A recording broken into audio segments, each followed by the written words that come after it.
الطموح موجود حتى المدربين موجودين النهارده. الطموح مشروع وموجود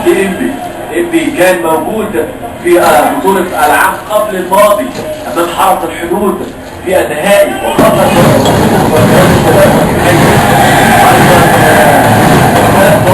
النهائي من الزمالك وفرد الزمالك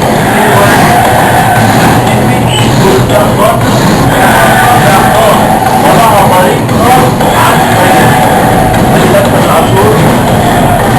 هنا مطلوع والمحاولة وقدر من حرة الوجهة في أجال ونحن مشاكل على السريع تنسيق نصر جاسر عبد العوض وضرب حرة الوجهة لصالح اللاعب نادر العزري لاعب رقم 20 لما رحل وحطه عن المحلة صعب العزري بعد اللاعب أثبت جدارة وأثبت كفاءة ومن أحد أهم اللاعبين فريق نادي المحلة انتقل بعد كده لنادي نفسه لعبة في صالح جمعة اللي بدأ يزداد نشاط جوه المنطقة